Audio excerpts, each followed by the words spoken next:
Hello and welcome to episode 63 of Friends of the Show. I am Stephen W. Skinner, and this is my podcast where I chat with some of the funniest people from the internet. This week's friend is a great and funny writer, comedian, and podcaster. Her podcast, Cavern of Secrets, just relaunched after hiatus. One of my oldest Twitter pals and whom I almost met, it's Lauren Mitchell at Internet Lauren on Twitter. This is a very nice chat with some Toronto and Canada-specific references, including Drake, renewing your health card, and she breaks down how to be a better ally. This was a fun one. Lauren has a great answers to some great questions sent in to my great listeners. Coming to you straight from the T-Dot, it's Friend of the Show, episode 63 with Internet Lauren. Yeah, I feel like Skype is so weird. I never use it, so every time I go to log in, I'm always like, what the fuck is my password? And then I'm dicking around in it for so long, trying to figure out. The interface doesn't really make a lot of sense to me, I have to admit. No, it's not great. It's not good, and we can agree on that, so. Yeah, truly awful. Anyways. All right, you sound good, so that's the sound check. We did it. We did it, and then, thusly, the podcast will begin when I play the theme.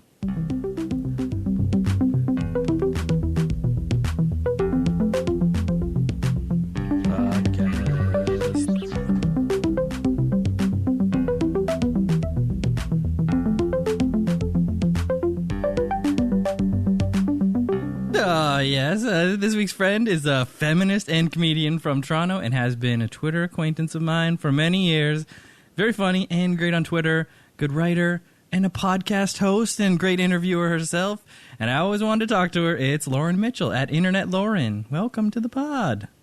Oh, thank you for having me to the pod, as we say in the business. Is that what we say? I've been just winging it here. I don't know. So yeah, you're doing great. Thank you. As a veteran podcast producer, but your podcast was sort of like next level. Like it was like a professional setup, right? Yeah, it was. So I worked with Hazlitt on Cavern of Secrets, which is the podcast. Yes. It's funny you bring it up because I'm actually working on some new episodes right now, which is exciting. When was the last episode released for that one? Oh, God, when we were looking back into it, it was in 2016, which feels like 8 million years ago. Now in internet time, each year is 40 years. Oh, my God. I also just feel like, I don't know, the American election, I feel like it just drags out, you know what I mean? Anyways, I feel like it's been 8 million years. It's been 8 million years, and we're in a weird part of the cycle right now, so they're just ramping up to do it all over again. So yeah, and as are we currently in Canada, so don't forget to register to vote. Please very vote. Good point, yes. All Canadian listeners, get out there and vote. You got to do it. I go to my local school and do it. It's at the end of the street. Yeah. You got to do it. It's nice. Honestly, voting in Canada is so fucking easy. I feel like every time I go to vote, I'm show up with my license, a piece of mail that's this bitch lives here, and they're just yep, just sign this thing. All right, tight. You're registered to vote here. In America, it's actually really fucking hard to they actively make it really difficult. So you know what I mean? Canada's not the best, but some things it's active voter suppression, I don't think is super obvious voter suppression. It's not happening anyways. Yeah, thank goodness for that, right? It's insane that people are dealing with that. And what year are we in? I thought we were in modern times, but apparently we're back in the government gaslighting people, or what is going on? Yeah, we're all going to die. It's fine. We're all going to die and it's fine. Yeah, we're living in this is the pre-apocalypse. And the thing is, we all know that it is, but it's what are we going to do? We can't really. It feels like we can't do anything. Yeah, I'm putting money into a savings account, I guess, for what? Yeah, that's for sure a real thing. It's not just some digits on a spreadsheet somewhere, right? Yeah. Anyways, we need tangible things. That's what I think. We're going to need some I'm going to need to stockpile tangible things. Yeah, you're going to become a doomsday prepper? Seen those guys? Yeah, I mean, have you watched that show? No, I've never Netflix? seen it, but I like their vibe. Their vibe is like pretty much always scary white guys with guns. Okay, maybe I don't like that vibe as much. Yeah, it's actually like in one episode, like this guy's like showing his two sons like how to shoot a gun in the desert, and then he like shoots his own foot in some extremely like fucking Ricky from Trailer Park Boys shit. You know what I mean? Yeah, classic. Yeah. Couldn't have written it any better. No, like, I was like, these people are... Anyways, it's fine. They're their own doomsday, and they could never prepare for it. The emotional doomsday was one you created for yourself. Well, I'm glad that we just acknowledge that we're living in the apocalypse, but it's fine. You're listening to a podcast. Life is good. Yeah. It's good. Yep. It's good. I'm actually, I'm in the midst of making a really nice pasta right now, so... My house smells really nice. When we're done this, I'm going to, eat a big meal, so... Ah, beautiful. What kind of pasta? Well, I got some zucchini that I wanted to use up, so I, sliced it kind of thin, and I'm in the process of roasting that, and then I'm, making a tomato sauce, so that shit's got to go off for, an hour. You got to let your tomato sauce kind of do a low and slow type of thing. So let it simmer. Yeah, just letting it rock currently, and it should be ready to roll by the time we're done that. Anyway. Oh, that sounds good. Yeah, no, I think you're kind of like a foodie. I was going to mention I watched an Instagram story of you making what were they? Pop-Tarts? Homemade? Oh, yeah. My friend and I... Do you watch the Bon Appetit YouTube channel? No, but I should, okay. I guess. It's so good. It's really wholesome content, and all the people that they have, it's kind of like if the Food Network actually was about teaching you how to cook, you know what I mean? Right, instead of these flashy show-offs. Yeah, it's good recipes, and they make little shows. It's very nice. It's really well done. And so one of the chefs, her name's Claire, she's a pastry chef. She's really great, and she has the show where it's called Gourmet Makes, and she recreates junk food, classic American junk food in a gourmet fashion, using her pastry chef skills and all that shit. So recently, she makes insane shit. She makes Skittles and Gushers and all this shit that it's a very charming show because she gets very frustrated through the process. She's I fucking hate this shit. Why do I do this? And then it usually turns out pretty good. So the Pop-Tarts that she made were partway through the episode. She says that it's something that a person at home could actually try, which is not what the other recipes end up turning out to be. Right. So my friend and I were yeah, we can make a nice thin pie crust and a strawberry filling and a icing. And I made homemade sprinkles for some reason. So yeah, we just, also I'm unemployed right now. So I don't have anything better to do than apply for jobs and do a baking project that takes 8 hours. I mean, yeah, that's a good thing, right? You got to focus on something. Yeah. So cooking is good. Yeah, cooking's great. And yeah, I really enjoyed that story. And from the reviews, it looked like it tasted great.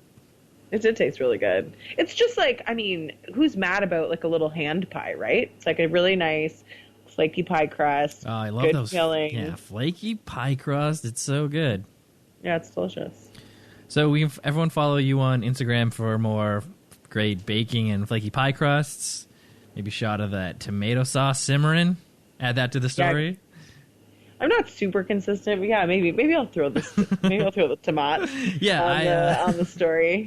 I'm not very consistent on Instagram stories. I don't think I do it very often, but I enjoy watching them, and I enjoy watching what people are up to. It's fun, oh, you're traveling again. Very good.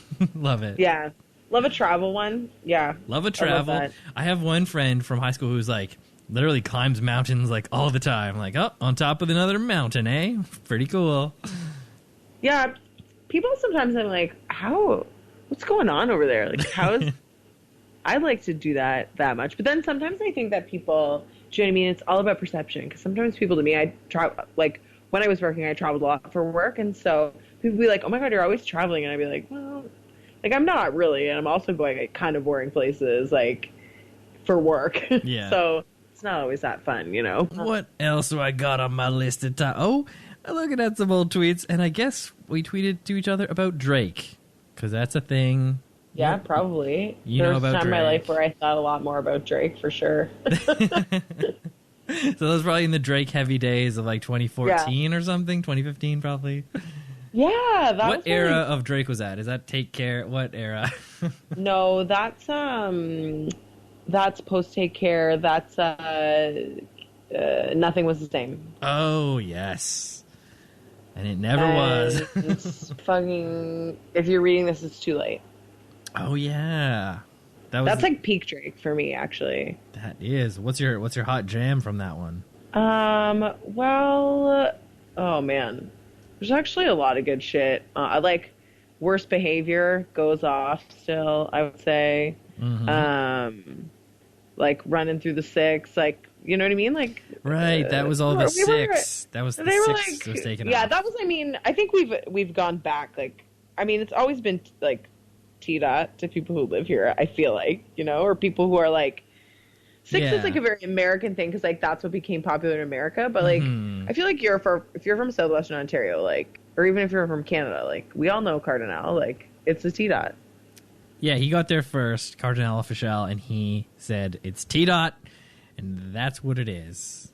It's also better, I think. Like, the Six is like, I don't know, I feel like T-Dot's timeless, and the Six is like, eh. Yeah, and it's like area codes. Man, in the future, there won't even be area codes, man. Yeah, we're going back to a mail system. So it's going to be postal you're gonna codes. Need to know T-Dot, O-Dot is the fucking is the like way you say the city when you're mailing stuff to people. So think about that. I like postal codes better. Shout out. L8B. L8B crew, where are you at? Oh my god, I'm like, what is my postal code? Oh man, it's you know what's ridiculous? So I moved and I had to learn my postal code. And like a year or so after I moved, I had just learned it. Like I just had got it down. They changed it. They just changed my postal code. I've never heard of that happening. And I've talked to other people and I'm like, changed my postal code? No, that's ridiculous. That would never happen. But they did it and I had to learn it all over again. That happened to me when I was a kid. They changed the postal card in the town where I grew up. Like, they split it because it was getting too big. Yeah, that's probably what happened. Some sort of re-subsectioning of it. But, man, I had to learn a new postal code. You know, I feel like I've had to learn so many postal codes. Which is like, I feel like, honestly, every time I move and I have to remember a new address, like, I swear to God, I only have enough room in my brain for one address at a time. Yeah. I was trying to get my, like, I had lost my wallet, so I need to get a new health card. I had my fucking red and white health card, so now I'm on the situation of I have to, like... Anyways, a tragedy, as you know. So, the lady at the Ontario... Service Ontario. Service Ontario. I was at one in a Canadian Tire, if you can believe that that's the real thing. Yeah, that's a great place to go for your fishing license. Yeah, I was like, people were like getting tires, and I was going to get my health card. Because I got a tiny desk. Yeah. Like one lady and a computer, yeah. It was actually like just a for real office. It was just in this Canadian Tire up at fucking Keele and St. Clair. Anyways, the lady was like, what address did you, like, she was trying to ask me like the previous address that they would have had me filed under. Yeah. And I was like trying to remember like 3 addresses back, and I was like, oh, it's gone. I don't, like, it's out. Yeah, why would you keep it? Yeah, I like don't need to know. When I drive past it, you know what I mean? I know what house I lived in, but I was like, I don't know. I was feeling such anxiety in that moment. Very caffeinated, feeling a lot of anxiety in the Canadian Tire Service Ontario. Yeah, those places can be very stressful, especially if, you know, because you have to have all your documents in the right order or whatever. And like, how many times you go and you're just missing one thing, you got to leave and go and you can't do it that day or whatever. You know. Such a tragedy. It's these things. We live in a society. Is that the right time to say that? Yeah, that's correct. All right. So, I did almost meet you one time. It was, you were opening for Aparna Nancherla. Oh, yeah. At the old Comedy Bar. Shout out to Comedy Bar. Yeah. I think was it a JFL 42 backed show, or was it? No, I think it was like one of the like people who bring in comics in the city brought her in, and like they an asked me to open for her. Yeah, yeah. So I went to that show, and you opened. It was very funny, and Parno was great. And I sat with friend of the show, Darren Springer, and that was great. Aw, Darren. Yeah, what a lovely person. And so Darren was great. We sat together, enjoyed the show, and then after, you were standing outside, and I was like, "Oh, should I meet her?" But you were like, surrounded by a mob of fans and adorers. Like even Darren Springer was just like, "Hey," like kind of from the outside, like, "Hey, how's it going?" And I'm like, "Oh, okay, I'll just go. I'll go." But I almost met you that one time, that one fateful night. Oh, well, I think probably like a lot of friends of mine came to that show because it was like actually a good show. Yes, it was a very good show, like good to go to even if your friend isn't opening. Yeah, exactly. Like that was the thing. I was like, either way you're gonna see really good comedy tonight, so like it might be me, it might be someone else, it's definitely gonna be someone else, so like it's a pretty win-win sitch. And also like Comedy Bar is good, and like the prices for the shows are always really reasonable considering they bring in like good people there. Yeah, sometimes it's insane, and like word to the big people has gotten out about Comedy Bar, so they don't mind like dropping in. Everyone knows like that's the spot to do a drop in or to like surprise people. I remember I got a note that Eddie Izzard was like just dropping in and doing an hour show at Comedy Bar one time, so I emailed my aunt who was a big fan, and she got tickets. She got like the last tickets to it, and she's like, that was one of the best shows she's ever seen. Like fourth row for Eddie Izzard in a tiny club where like he's playing huge theaters and stuff now, like all over the other world and stuff. Yeah, because even the big theater in Comedy Bar, because like for those of you who've never been to Comedy Bar on what's that, Bloor and Ossington in Toronto? Bloor and Ossington in Toronto, Ontario, the T-Dot. Yeah, in a basement. Yeah, you got to go downstairs to go in. Do you know, the food's not bad and the beer's cheap and always cold. And it's got a nice bar in the center, and then there's two theaters, and one's a really small space. It's really nice. They can fit about 40 people in there, and it's like, I've been into some amazing shows in that room, and then the other room fits about like 100 people, maybe 150 on a... Yeah, 150 with standing room at the back, like where it's all packed. I was in some shows where it's just like packed out all the way to the back. I think I saw like a Doug Loves Movies where I had to like stand right at the back by the door. Oh yeah. I've been to like JFL 42 shows there where that was where I was watching from, like all the way in the back. But it's cool. It's like even that space is like really intimate and like quite small comparatively to even like something like a Yuck Yucks, or like like if you're going to see someone at like one of the bigger, like a Princess Elizabeth or Sony Center or whatever. Yeah, which I have seen them all. All the venues from the top of the Sony Center all the way to, I guess, the cabaret space at Comedy Bar. It would be a smallest venue. Yeah. And, I mean, well, the real thing is that like there's comedy bars or there's comedy shows all over. Like I have a comedy show. It's at the Garrison, second Tuesday of every month. Here we go. Come through. The Garrison is great. But like I've done comedy in like pizza restaurants, in like, do you know what I mean? Like I've done comedy in very weird places, like in the middle of the day or like at night. Comedy's a real guerrilla. It can be a real guerrilla thing. Yeah. So like probably if you're, I mean, God, am I suggesting you go watch like amateur comedy shows? Yeah, I am. I'm suggesting you come to mine. I book good people. Sometimes famous. People have done my show. All right, let's do it. Let's get into it. Who are we talking about? Let's get some name drops here. Let's get some credits. Who else you worked with? Well, did you know Mark Little's been on our show? Friend of the show. Mark Little. Friend of the show. Good guy. Funny guy. Dave Merhej. He has a Netflix special. Good friend, Ian bad Smith. grammar. Yeah. Yep. Check Ian it out. Smith also has a Netflix special. Very funny. Yeah, like so many great... Natalie Norman, a wonderful woman who has an amazing comedy album out right now called The Big Reveal. So she's great. To me, she's famous in Canada. And she's got the podcast, right, as well? Is it? Yeah.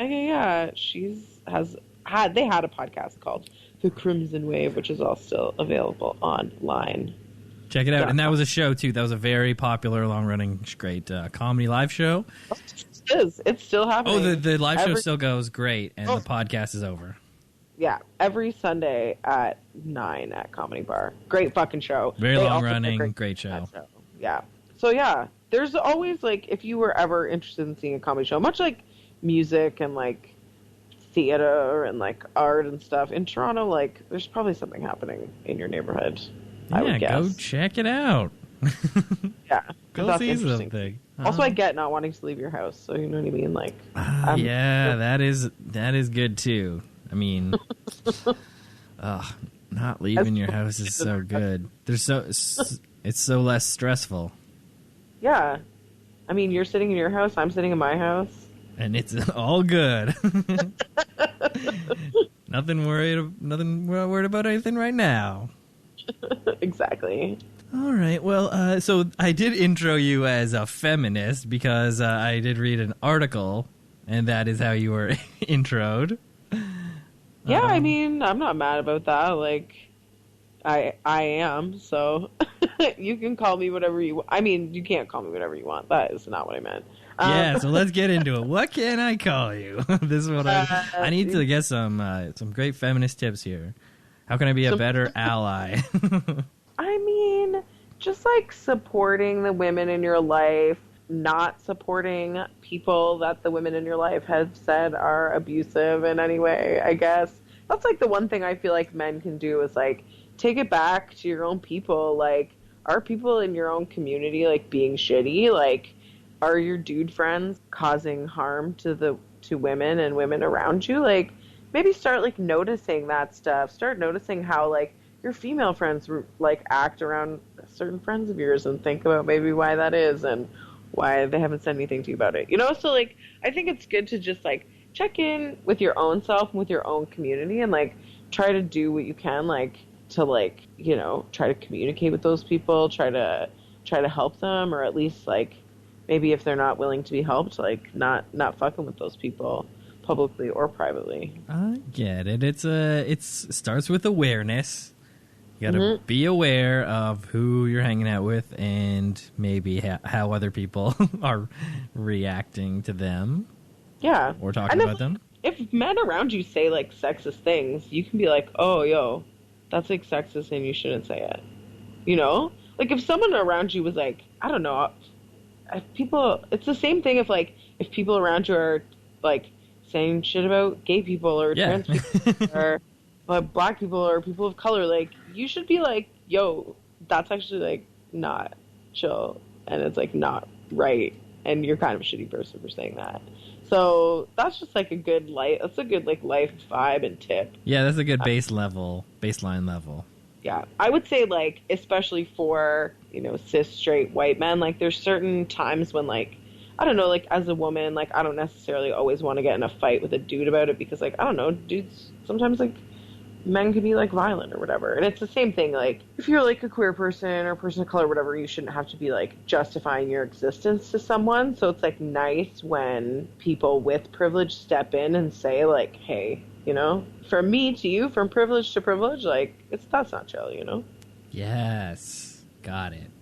Well, that's great tips. And I think it's just nice to be reminded of that in nowadays because sort of like all these institutionalized things are pretty pervasive, like the status quo or whatever. It just keeps going unless there's more awareness and conversation about it, I guess. Yeah. And I think it's like personal. That's like the best we can do from like an individual perspective. Obviously, there's like lots of things we can do like collectively as a society, and like people are working together on that, and like activists are working on that, and if you want to get involved in that, that's chill too. But like if you just want to make a difference in like the day-to-day shit and like make a difference in your own community and the people around you, like that's literally the best thing you can do. Hell yeah, that day-to-day shit, it's so important because that's what really changes like the culture on a whole, right? That's what changes it. It's slow, but it happens. We're doing it, guys. I mean, I hope listeners are doing it. I hope so too. Yeah, shout out to the listeners. I don't always know. Shout out to the listeners. You guys are doing great. You guys are really doing it. And if you want more great feminist style info, that's when you check out Cavern of Secrets.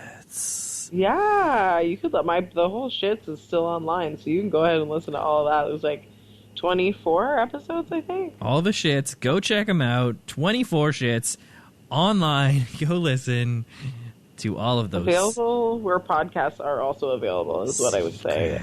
I don't know if we were doing like streaming was the thing for podcasts back then, like Spotify and stuff. But anyways, it's definitely on iTunes. So there's and there's a bunch of great interviews. Who were your top few interviews? Who are your ones that you're like, if you had to check out only one or two, if you're gonna die very soon, check out these ones ASAP.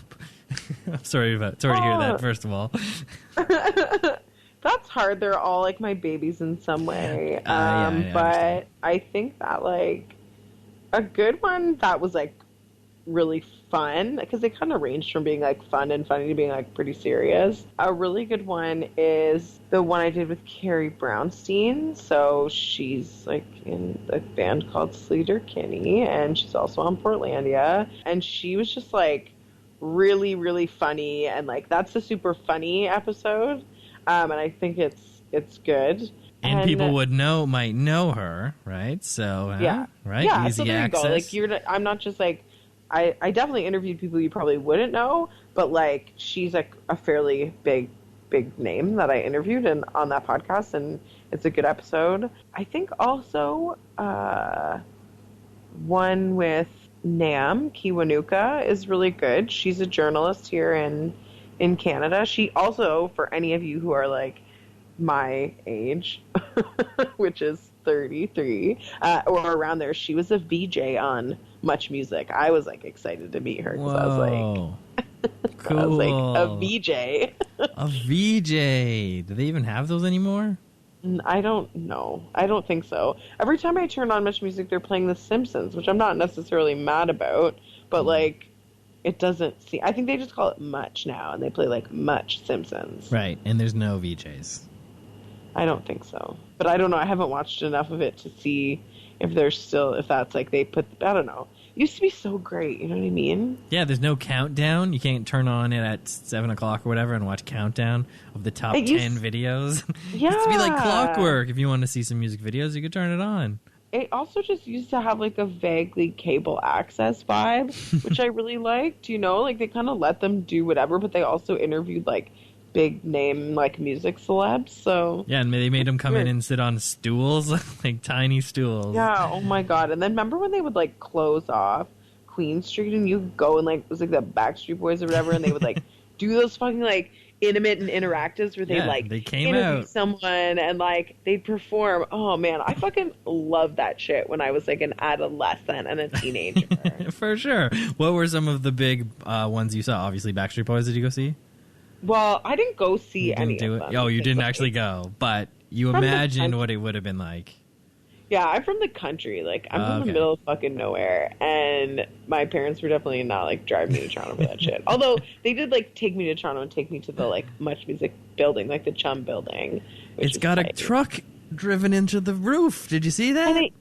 And it used to have Speaker's Corner. Oh, it used to have Speaker's Corner, and if anyone doesn't know, the listeners, it was a Canadian institution. This crazy is like little video confessional booth that you go in, you put $1 in, and you could record your like minute or 30-second long video, and that's where bare naked ladies were discovered. Yeah, it's true. And also, there was like a show, so they every like week on like Sunday they would do a compilation of like 30 minutes of Speaker's Corner videos. And so you could watch and see if like your thing ended up on it or someone you knew was on it or whatever. But you could also just watch it. It was like kind of like proto reality TV in a way, right? Like it was a bit proto like YouTube in a very weird way. Like just this ability to like say whatever you want and like maybe get it on TV. I don't know. It was like such a fucking weird. The late 90s and like early aughts were truly a wild fucking time. It is so weird, and you'd think that you would have something like that today. Like you could do a Speaker's Corner where you don't even have to go to the corner. Like, you should just, like, send in a rant or whatever, like, do a selfie video and send Oh my God, it could into... be, like, and then, like, going live on Instagram on, like, a channel with, like, a ton of Instagram. You know what I mean? Like, yeah. And then every Sunday, it's the same thing. Like, you're the best, like, rants. Make it to the Sunday show or whatever. I mean, hey, it's still good. Reality TV turned out to still be popular. Is this like a business idea? Should we do this? Should we start this as a YouTube channel and become YouTube celebrities? I'll edit this out, so the idea is ours. Sorry, listeners. Yeah, fuck you, man. We just had a good idea. This episode might never air because we're rich now. Yeah, I need all the income sources I can get, so...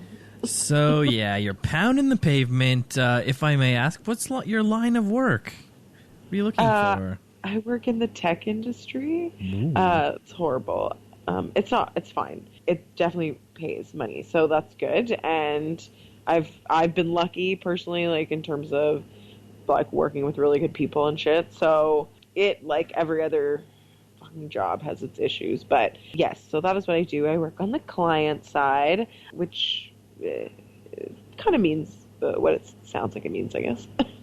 I'm not like you're like hobnobbing with the people who are making the decisions whether they want to buy to work with your company or not or whatever. Yeah, exactly.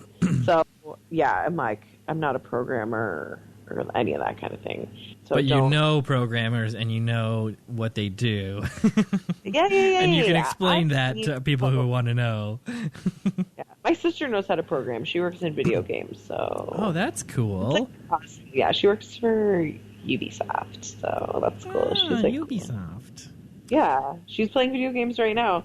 She was like, let me know when you're done and we can watch Great British Bake Off or Great British Baking Show. Great British Bake Off, I've never watched it, but people seem to love it. Just, you know, when you just, like, want to watch something that's, like, really fucking low stakes, but also, like, kind of high stakes, but, like, emotionally high stakes, but also just, like, very charming and wholesome. And, like, the same thing happens, like, that repeats the same formula in every episode. So it's, like, very soothing. Yeah. And you're not like, oh, I have to, like, think really hard about this. You know? I do know. And there used to be channels that just had nothing but that kind of, like, TV pablum, but they kind of have gone away. They used to have all those, like... you know, cookie cutter shows where they would just play a block of these, like, what was it, like, I Love the 80s and all those, like, just talking head shows. You just, like, have that on in the background for hours. VH1, baby. VH1, well, yeah. Yeah, the Great British Baking Show is good, too, because, like, you do, like, learn about baking. It's kind of, like, vaguely educational as well, which I, like, oh, that is good. So when you're making your own puff pastries at home, you're like... Of course, the butter needs to be room temperature. No, it never needs to be room temperature. Sorry, I don't mean to correct you, it but needs like to be cold. It needs to be so cold. When you're making pastry, everything needs to be cold all the time, or else you have a soupy, disgusting mess. Like, yeah, don't. Of course, that's what I meant to say. I was testing your knowledge, and you came through with flying colors. Look, I went to school for this. I should know. Right? I should know. Okay. Yeah, baked goods comes up again. It's important. What's your favorite baked good? Oh, I really like a croissant. Just a good croissant. Well, yeah, like a good plain croissant. Maybe one has cheese in it. Maybe there's like an almond situation as well. Maybe there's a chocolate croissant. Yes. I just like flaky pastry type stuff. Flaky pastry, any accompaniment will do. Yeah, pretty much, actually. That's, like, my shit. That's, like, just the most straightforward flaky pastry. Just, like, the most accessible. Most places have them. Yeah, oh, my God. And, like, really good. Oh, what's your favorite place to go? Let's give some shout-outs to local places where you go to get a good croissant. I literally have 3 croissants in a bag right now from a cafe on... I'm so excited to eat them. From a cafe on... Fucking pretty sure they're on Richmond. I always get Richmond and Adelaide mixed up. Me too. So whatever one's closest to Queen... Do you know where the Starbucks is on the corner with the big sculptural thimble? Oh, yeah. Is that Adelaide or Richmond? How have I lived here for 10 years? I don't know. I actually don't know because I'm not from there. Never was. Yeah. I'm out of towner. Anyways, it's on either Richmond or Adelaide, the one closest to Queen. It's called Alternative Cafe. they make these like bomb fucking almond croissants that they then fill. So I have 3 flavors right now. One's Nutella and almond, one's coconut and almond, and one is blueberry and almond. And they are so delicious. They're so like salty and crunchy, but like sweet. Love it. I don't actually know where I think the best like salty croissant is. I enjoy the Wanda's ones, honestly. I think that's probably a bit sacrilege, but I do like those ones. Yeah. Do you ever make them yourself? Do you ever make them from scratch?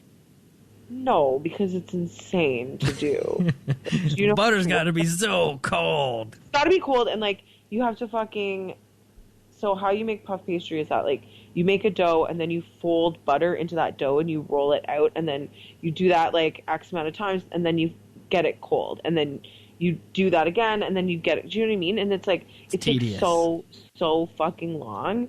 It's because you need to get what's called lamination in your dough, which is like the butter when you fold it over like that, it gives the butter a chance to like be within the layers of the dough, and that's what causes that like flaky, like beautiful texture of croissants and like really good pastries. That's the science behind it. Yeah. Oh man. Food science. You got to know about it. Yeah. I'm like, you can tell I'm like sitting in a room where I can smell my own cooking. Those tomatoes still going? The tomatoes are simmering? Oh yeah, they're going. Yeah. You really gotta low and slow the situation here. That's what I want your listeners to know. Well, everyone, if you got your tomatoes on, keep them going. Keep them low, simmering at a low heat temperature. Yeah, it's really important. All right, well, I got a couple more. Oh, do you remember the podcast called Chelsea Peretti? Yeah, oh my God, one of my all-time favorito podcasts. All-time favoritos, filmed live from Madison Square Garden every week. Live from the Staples Center. The Staples Center, sorry. Yeah, right, Center Court of Staples Center in L.A., and it's just a good podcast. I think it's still up if you want to listen. Basically, I haven't listened to it in a long time, but Chelsea Peretti answering calls and usually ripping people to shreds. It's great. Just being so rude. It's amazing. If you love to hear people get roasted, then like hung up on until they couldn't even. Yeah. It's so good. And she sometimes has weird guests on that, like Nick Kroll's been on a bunch of times, like doing a weird character. She like won't. It's like she doesn't introduce him as Nick Kroll, and it's never stated that it's him, but it is like him, you know. Yeah, actually, Aziz was on one time. Yeah. As like one time she called. One time back in the day, she had the kid Mero call. So like Mero was on that podcast. Like they knew each other from living in New York, and that's like how I heard of Mero. I think I already followed Jesus on Twitter, but that's how I heard of Mero, and I was like, oh, weird. Anyways.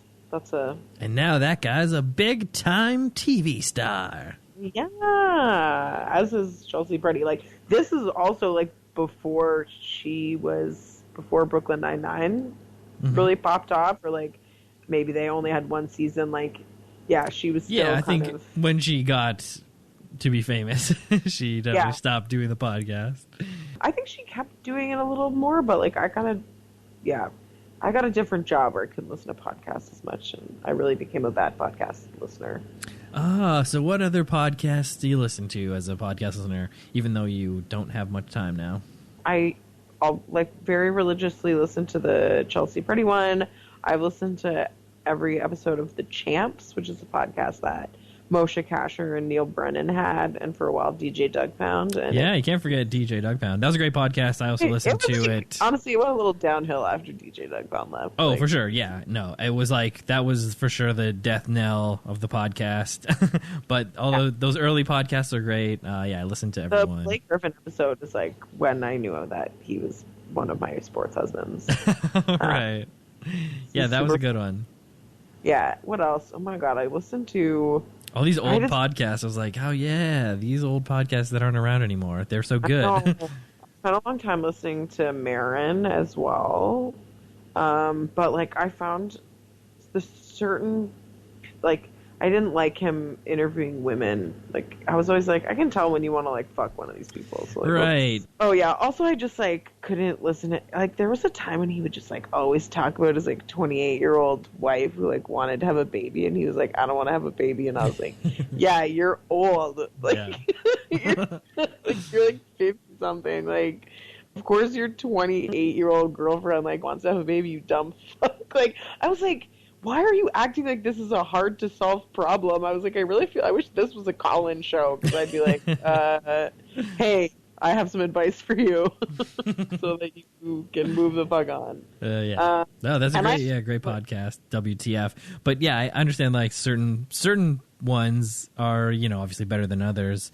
But like I have a friend who is in a band and he doesn't like it when he interviews musicians because he tries to talk like too technical talk, but he's not really a musician himself. Kind of thing. I also, that's the other one I hate. I'm with your friend. Like, it is so fucking annoying because he thinks like, he's just like, especially when he was really in a bad place vis-a-vis his general career. Like, I just felt like he was one of those dudes that's like, yeah, I like play the guitar and like, I really like music. And you're like, okay, man, like, we get it.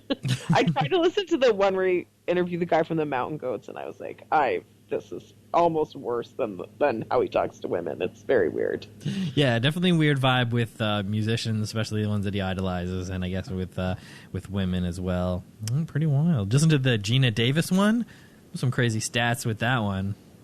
No, I haven't. I haven't listened to Marin in a long time. Yeah, it's kind of, I sort of pick and choose, but Gina Davis was a good recent one. And she's like all studying the like women in film, and she's like created this like think tank about it, and they have all this data now that they've gathered. So she goes and approaches like studios and is like, hey, did you know that's like 2% of movies have a woman lead or whatever? That's great. Good for her. Yeah, so yeah, it's good. That's good for well, they're both on Glow together. I guess that's how he landed that one. Yeah. Have you watched Glow? I haven't watched it. Is it good? Yeah, I've watched it. I like it. Actually, Mark Maron's really good on it. But he's, like, very awful. Do you know what I mean? Like, he's a fucking terrible person, and you're like, yeah, okay, this tracks. Not that I think, like, him in real life is, like, his character, but, like, he is very good at playing, like, a fucking smarmy, kind of, like, piece of shit, like, art guy. He gets it. Yeah, the rest of the cast is good. Like, I enjoy it. It's like fun, but also serious. It's fun, but also it's definitely cute. It's worth a watch. Yeah, worth a watch. All right. So what else? What are your top recommends for the listeners? What are you watching? Oh, well, this summer I've already watched a lot of it, and I was rewatching a lot of Drag Race. And I also watched all of Drag Race All-Stars, which I hadn't seen, so that was great. How's Roop doing? It's doing great. I mean, same old over at Drag Race, Just cashing the check every week. Hell yeah. I watched Tuca and Birdie. Tuca and Birdie's so good. Everyone should watch Tuca and Birdie. Yeah, I heard it got canceled. It's surprising. A perfect fucking TV show. Absolutely perfect. Yeah. Also, Fleabag. I'm not saying anything new. These are like shows that people like. You know what I mean? Sure. These are shows people like. These listeners, the listeners know about these ones, but you know, it's nice to confirm that they're good. I watched season 8 of Bob's Burgers last week. Oh hell yeah! Great. Wonderful TV program. It's still going. Yeah, that's great. That's great. H.J. Benjamin, check him out. Oh yeah, fuck. Also, the glass blowing show on Netflix. Oh yeah, damn! I watched like 2 episodes of that because I was just like all of a sudden just watching it, and it's surprisingly good. It's filmed in Canada. They're always like, "This students are from Sheridan College." I'm like, yeah, shut out. It's great. I love it. Please watch the glass blowing show. It's wonderful. Glass blowing show. Check it out. All right. Well, looks like we're starting to wind her down. We got the questions from Twitter. Okay, well, we got a question from Matt Collins. It's your comedy show partner, Matt Collins. It is. Hi, Matt Collins. At Mitch Bergini on Twitter, of course. And his question for you is comedy a form of theater? And as a follow-up, is theater literature? It's like an inside Matt. joke. It's like a fun inside joke. That's what I was hoping for. Yeah, I mean, Matt's just being Matt. He's just being a dick, which I love. That's why we get along very well. I don't think comedy is theater, although I do think it is performance art. I think literature and theater obviously have a lot of crossovers, or else I wouldn't have taken courses in university on plays, and I have a literature degree. So we didn't even I think touch I would that on thing that. or two about that. So just to literally answer Matt's question, that's my answer. But also my answer is fuck you, Matt. But also love you, Matt. Great answer. So thanks, Matt, for that great question. So theater and literature. Okay. So what are the good plays? What plays should we see? What are the good plays? I don't know. You know what I mean? You don't have a favorite play? I'm not really a huge theater person. I will always go see a theater production. Actually, you know what? I'll throw some Canadian shit out there. Oh, yeah. It's an Indigenous Canadian writer. His name's Thompson Highway. He wrote a bunch of plays, but two really good ones are The Rez Sisters and Dry Lips Oughta Move to Kappa's Casing. I've seen The Rez Sisters put on at Factory. It was really good. Thompson Highway, very great Canadian playwright. Hell yeah. Go check it out if it's being put up near you. Yeah, check your local theater listings. Check the listings. All right. This next question comes to us from Todd Williams. Todd Puppy Carlos at the Todd Williams on Twitter. And it's his signature question. And it is, if you were in the band Kiss, what would your makeup and deal be? That's such a good, dumb question. So shout out to this guy. It's friend of the show, Todd Williams. Gotta go listen to his podcast, and everyone should be following him on Twitter. One of the greats. Fuck. I think that, I'd be really mad if I was in Kiss, first of all, because Kiss fucking sucks. And Gene Simmons is not a great dude. And also, imagine working with Gene Simmons. Absolute nightmare zone. Also, the other guys in Kiss are weird as fuck. Kiss as a whole is a weird thing. Sorry, this is my really long-winded answer to this question. But I feel like I'd really... if I was in Kiss, I'd be the member they didn't like, because I'd really be phoning it in. I'd be doing, cat makeup, but I'd be doing, slutty Halloween costume cat makeup. You know what I mean? Okay. Little nose, little whiskers. Because, I don't actually wear makeup, and, that shit clogs your pores. And I have to tell you that, my pores not being clogged is really important to me. And so I think that Kiss would make me be a tambourine player who did a little cat thing. I get I'll put cat ears on and a little tail. Oh, you go extra. I wouldn't sacrifice my skincare routine for fucking Gene Simmons. Right. So no white background. Just a light whiskering.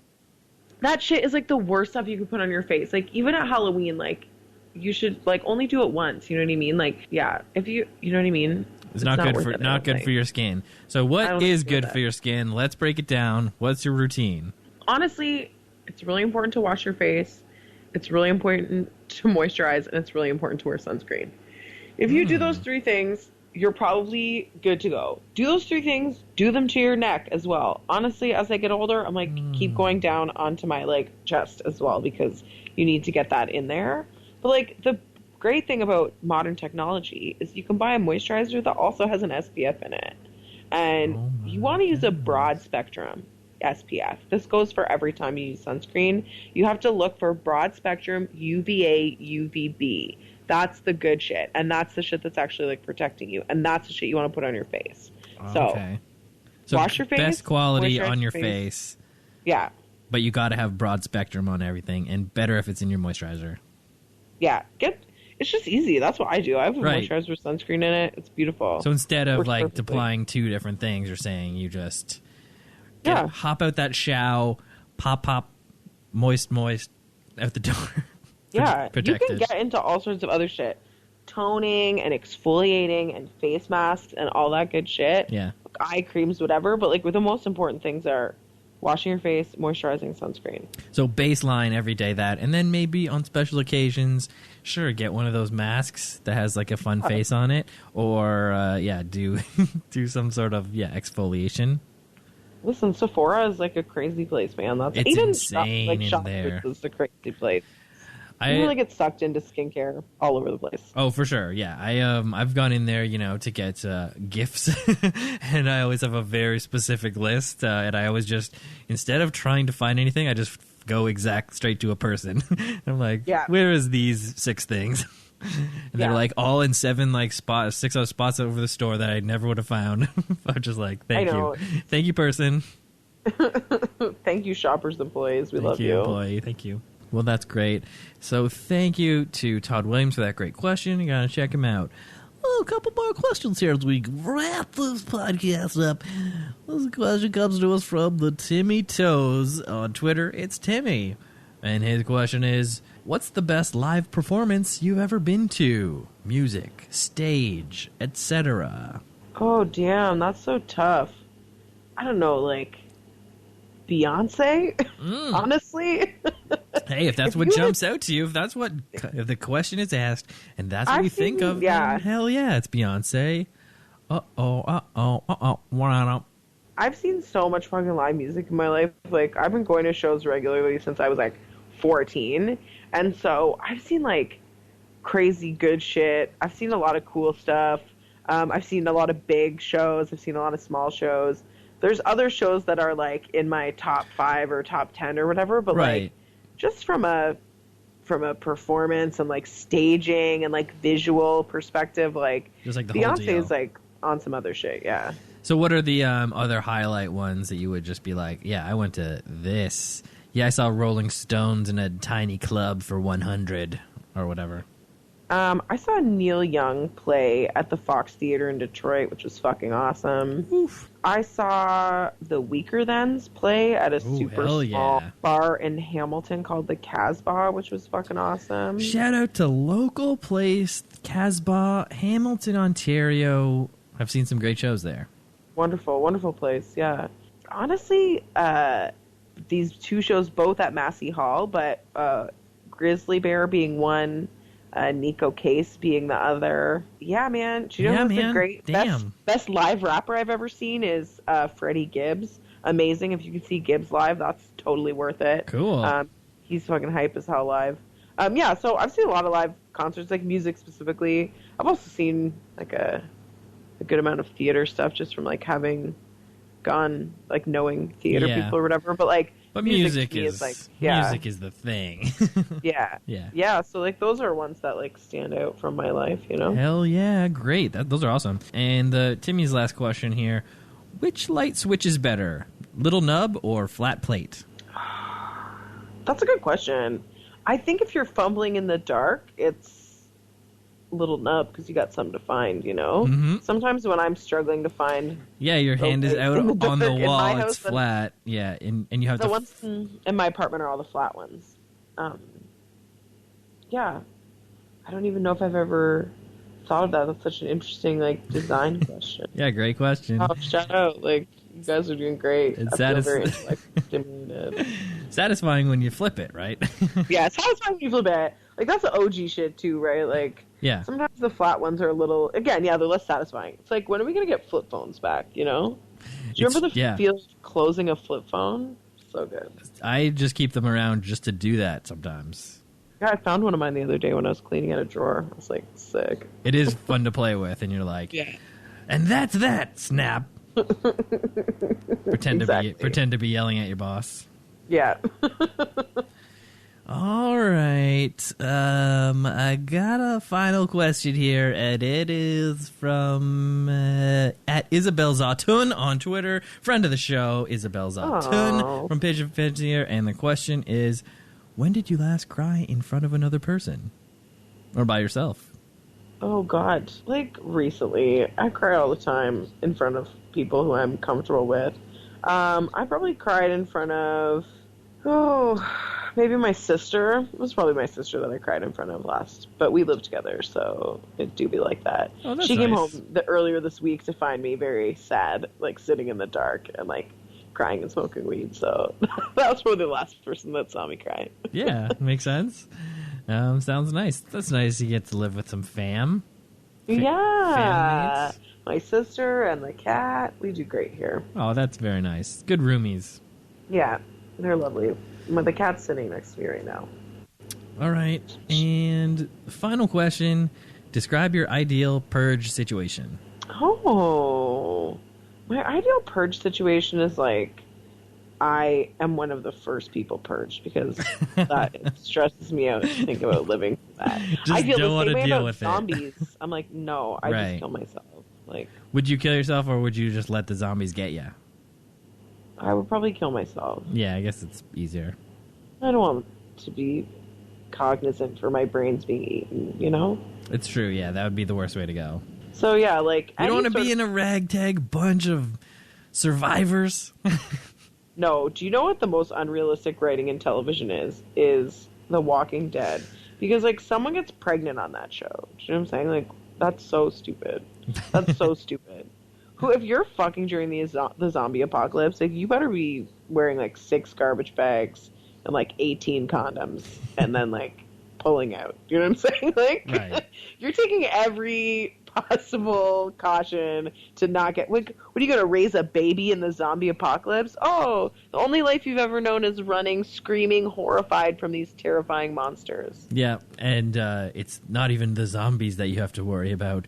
It's the other people. Ooh. Yeah, worst episode of Survivor ever. Yeah, so, well, that show really went downhill for me, so I don't mind crapping on it too much. Yeah, it didn't end up great, but for a while, pretty fun. Yeah. I just watched the first 3 episodes, and I was like, I would have killed myself already. Not realistic. This show about zombies is actually not realistic to me. Yeah, that's the problem. Yeah, when you can't suspend your disbelief about the zombies. Well, Lauren, I think we friggin' did it. I think we did a podcast. So thank you so much for being on the podcast. Friends of the show. Everyone follow Lauren online at Internet Lauren. I mean, she's locked right now, so you have to request that. Please let me follow you, is what you can say. It's just because I'm trying to get a job, everyone. So yeah, trying not to fuck that up for me. Once you get the job on lockdown, the account might come off lockdown.